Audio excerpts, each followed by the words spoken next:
আসসালামু আলাইকুম ভিউয়ার্স, সবাই কেমন আছেন? আশা করি যে যেখানে আছেন সুস্থ আছেন, ভালো আছেন, নিরাপদে আছেন। আজকে আমি মজার আরও একটি রেসিপি নিয়ে হাজির হয়ে গেছি, আর সেটি হচ্ছে কচুর মুখী বা কচুর ঘাটি বা কচুর ছড়ি, যেটাই বলেন না কেন, সেটা দিয়ে আমি টক বা খাট্টা রান্না করেছি বড় মাছের মাথা দিয়ে। আশা করি যারা টক বা খাট্টা পছন্দ করেন তাদের অবশ্যই ভালো লাগবে। আর পুরো রেসিপিটি দেখার অনুরোধ রইল।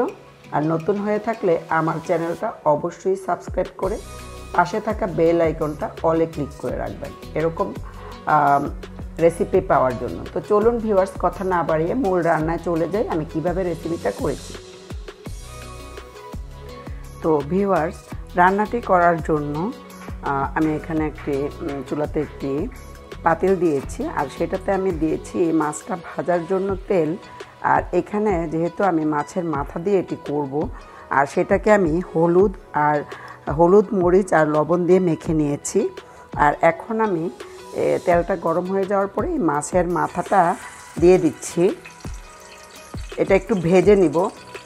আমি তো আপনারা রেগুলার যারা আমার ভিউয়ার্স আছেন তারা অবশ্যই জানেন আমি কিন্তু ভাজা ছাড়া মাছ খুব কম খাই, আমার পছন্দ না। তো এটাকেও আমি একটু হালকা ভেজে নিব, একটু উল্টে পাল্টে। আর এটা মাথাটা কিন্তু বেশ বড়, আর এটাতে আমি লবণ আর হলুদ আর মরিচ দিয়ে মাখিয়ে তারপরে একটু ভেজে নিচ্ছি মাছটাকে। আমি এখন মাছের মাথাটাকে একটু উল্টে দিব।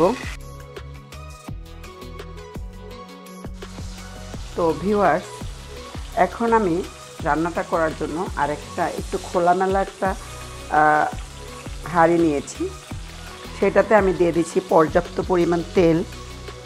আর এখানে দিয়ে দিব এখন পেঁয়াজ কুচি দিব, আর আমি কিছু পেঁয়াজ পেস্ট দিব। দুটো কাঁচামরিচ আমি একটু কেটে দিয়েছি, আর পেঁয়াজটা লাল হওয়া পর্যন্ত অপেক্ষা। তো ভিউয়ার্স, পেঁয়াজটা লাল হয়ে গেছে। এখন আমি এখানে দিয়ে দিচ্ছি কিছু পেঁয়াজ পেস্ট। এটা দেওয়ার উদ্দেশ্য হলো ঝোলটাকে একটু ঘন করব। পেঁয়াজটা দেওয়ার পরে একটু ছিটতে শুরু করেছে। আমি এখন দিয়ে দিচ্ছি স্বাদ মতো লবণ, আর দিয়ে দিব মরিচের গুঁড়ো। মরিচটা আমি এখানে কাঁচামরিচও দিয়েছি। আর এখন দিয়ে দিচ্ছি আমি এখানে একটু পানি, যেন পেঁয়াজ মশলাটা পুড়ে না যায়, সেই জন্য একটু পানি দিয়েছি। আর এখন দিয়ে দিব ধনিয়া গুঁড়ো, দিয়ে দিচ্ছি হলুদ গুঁড়ো। এখানে একটু মশলাটা বেশি লাগবে, কারণ হচ্ছে যেহেতু এটা একটা ঝোল হবে, একটা খাট্টা টাইপের হবে, ডাল টাইপের হবে, সেহেতু এটাকে দিয়ে দিলাম রসুন পেস্ট। সেহেতু এটাকে একটু ঘন করার জন্য অবশ্যই মশলা বেশি দিতে হবে। আমি আদাটা ব্যবহার করব না। আপনারা যারা আদা পছন্দ করেন তারা আদাটা দিতে পারেন, আমার একদমই ভালো লাগে না এই খাট্টার মধ্যে বা টকের মধ্যে আদা। মশলাটা অবশ্যই সুন্দর করে কষিয়ে নেবেন। আর মশলাটা কষানোর উপরে কিন্তু অনেক কিছু রান্না ডিপেন্ড করে।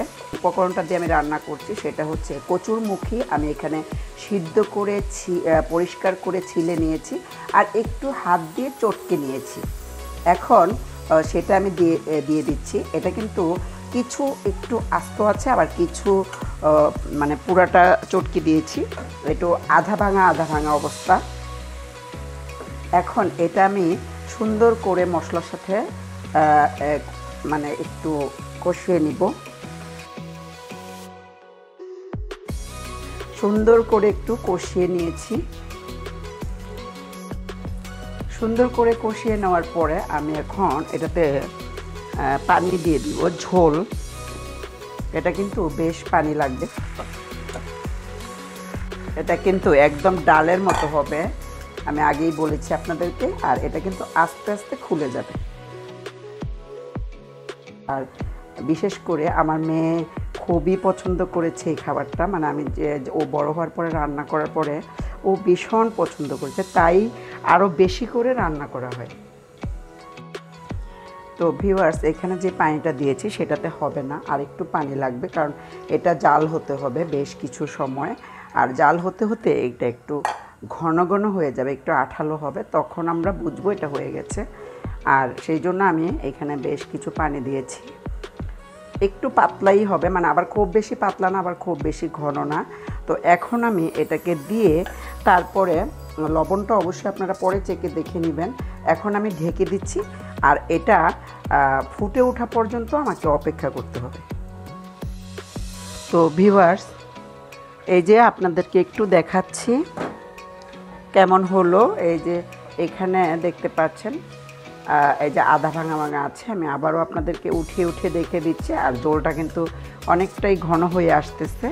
এখন আমি যে মাছের মাথা দুটো ভেজে রেখেছিলাম সেই মাথা দুটো দিয়ে দিব, কারণ বাকি রান্নাটা কিন্তু এটা হবে, কারণ এটা আমি হালকা ভেজেছি। আর এটা অবশ্যই আপনারা যারা ভাজা পছন্দ করেন তারা অবশ্যই ভেজে দিবেন। আর এটা দিয়ে আবারও আমি ঢেকে দিচ্ছি কিছু সময়ের জন্য।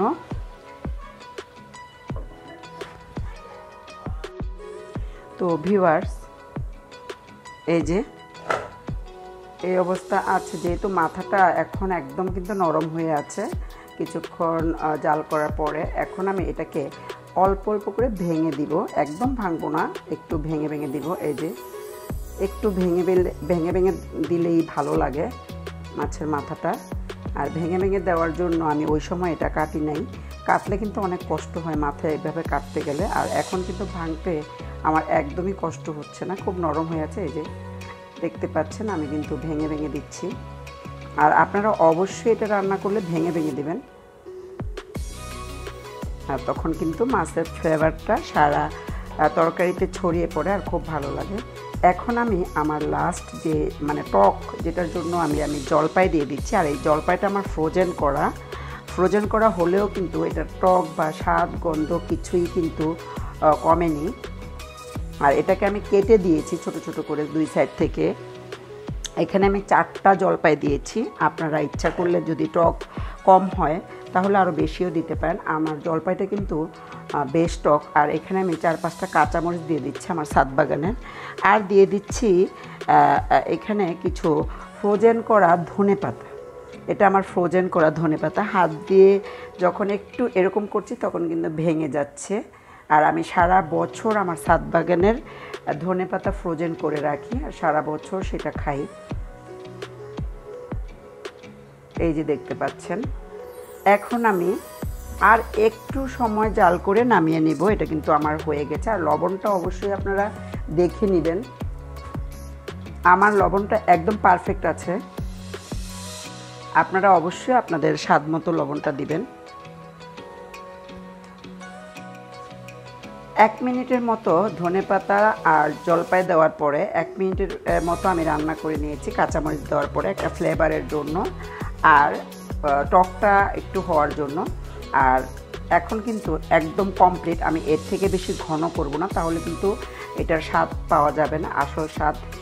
তো এখন আমি নামিয়ে আপনাদেরকে পরিবেশন পাত্রে ঢেলে তারপরে দেখাচ্ছি। তো ভিউয়ার্স এই যে এখানে আমি একটা বাটিতে নিয়ে নিয়েছি, অবশ্যই দেখতে পাচ্ছেন। আর একটু আধা ভাঙা করে দিয়েছিলাম বলে কচুরমুখীগুলো একটু একটু আস্তে আস্তে আছে। তো ভিউয়ার্স কেমন লেগেছে অবশ্যই আমাকে জানাবেন। আর আমার চ্যানেলে নতুন হয়ে থাকলে সাবস্ক্রাইব করে পাশে থাকা বেল আইকনটা অলে ক্লিক করে রাখবেন।